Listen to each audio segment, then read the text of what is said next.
Can I raise too much funding?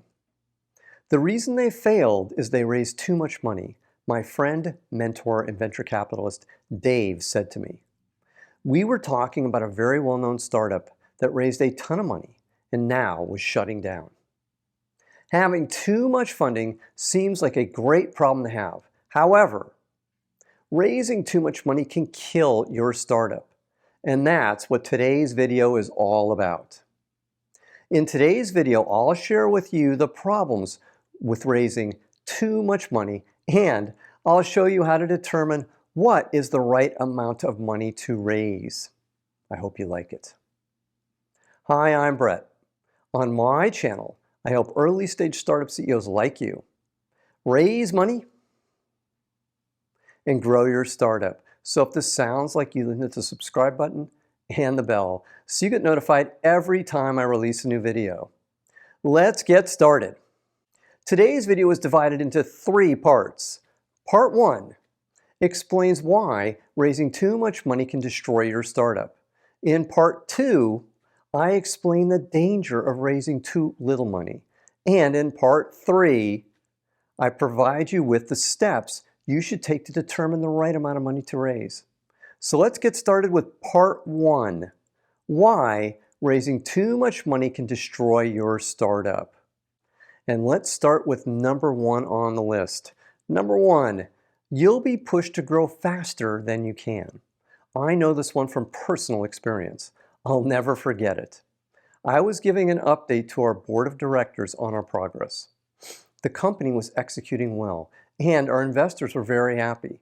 Then I showed we were going to keep headcount flat until we saw that revenue was growing the way we wanted. One of our investors, Raul, said, "Why are you keeping hiring flat?"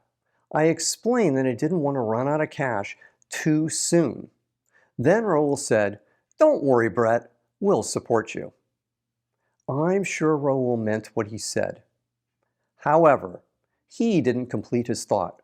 What he really meant to say was this: we'll support you for now.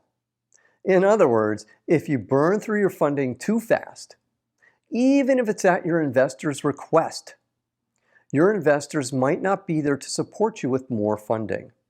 Then your company's dead. Next, let's move to number 2 on the list. Number 2, you won't grow into your valuation. Startup valuations are a little bit like a Ponzi scheme. You raise a lot of money at a very high valuation. You raise more money in a hot market, and the valuation keeps going up, even if the fundamentals don't support the valuation increase. And by fundamentals, I mean revenue. Then the market turns cold, and you don't have enough revenue to justify your valuation, and then you can't raise your next round of funding. For example, Graphcore was one of the more well-publicized startups in the high-performance computing space. Their valuation peaked at $2.8 billion in 2020. However, their revenue was all of $2.7 million in 2022 and then went to a high of $4 million in 2023. If you're keeping score at home, that's a price-to-sales ratio of somewhere between 1,000 to 1 or 700 to 1. To justify their sky-high valuation, Graphcore's revenue would need to be well over $100 million per year and growing at a significant clip.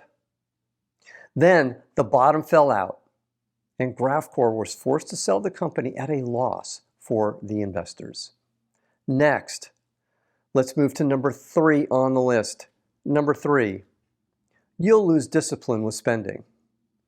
There's an old joke that investors have about CEOs. It goes like this: if you give a CEO $1 million, they'll find a way to spend $1 million. If you give a CEO $10 million, they'll find a way to spend $10 million. The point is, most CEOs aren't disciplined about managing their cash. They think there's an endless supply of money, so they put their company in jeopardy of failing because they run out of funds too soon. You don't want to be that CEO. Instead, you want to be the disciplined CEO that's appropriately frugal. This means you spend money on the important things and you save money everywhere else. For example, we paid market rate for the great engineers we hired because they were the key resource for our success. Then we saved money where we could. For example, we found a way to get our cubicles for free from other failed startups. I knew we were doing things right when Raul said to me, "Maybe you're taking this frugality thing too far." It was a high compliment coming from him. Now, let's move to part two. Part two, the danger of raising too little money. Let's start with the first issue you're likely to face, which is number one. Number one, you will not accomplish enough to justify the next round of funding. Let's say you succeed in raising an initial round of $500,000. It's a smaller round than you wanted to raise. Now the pressure is on because in order to raise your next round of funding, you need to have accomplished a lot. And you can't figure out how you're going to get enough done with the funding you have. This was the crux of the argument I was having with my co-founder, Randy.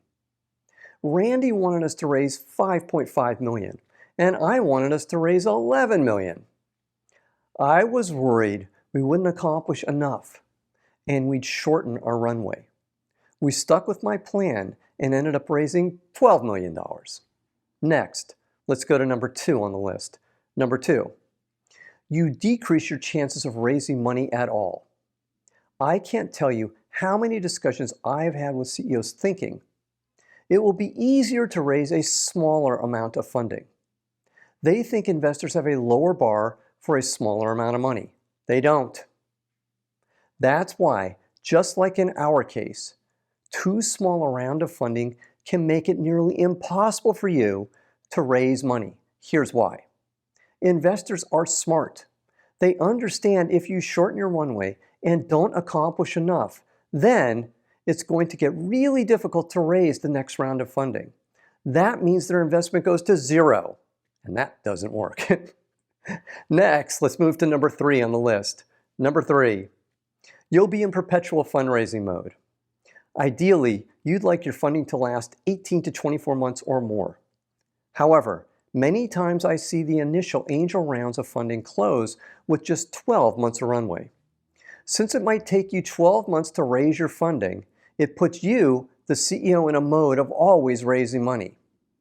That's a lot of extra stress and pressure for you and your team to be under.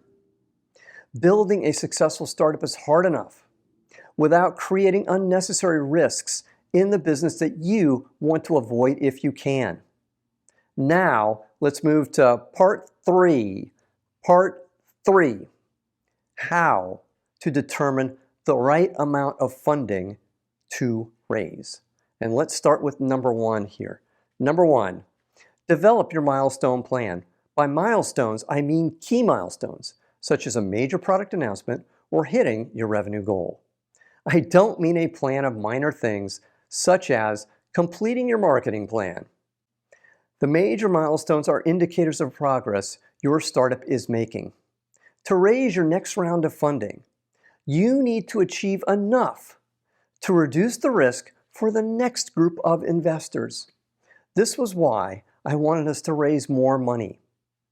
I believed we wouldn't accomplish enough in terms of product introductions and revenue with half the funding.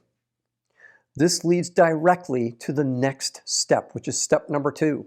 Step two, estimate how much money each milestone requires. I know budgeting is tough when you're starting out. However, it's critical to make some estimates.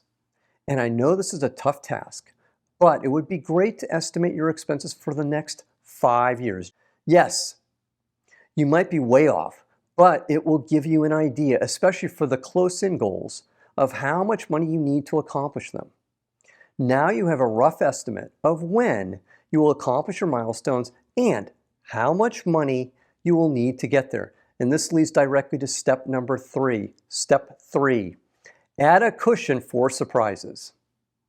There are all sorts of crazy things that will happen that will delay your revenue and your product introductions. For example, TSMC, the best run fabrication facility in the world, inverted a layer on the first mask set for the first product we had in our plan.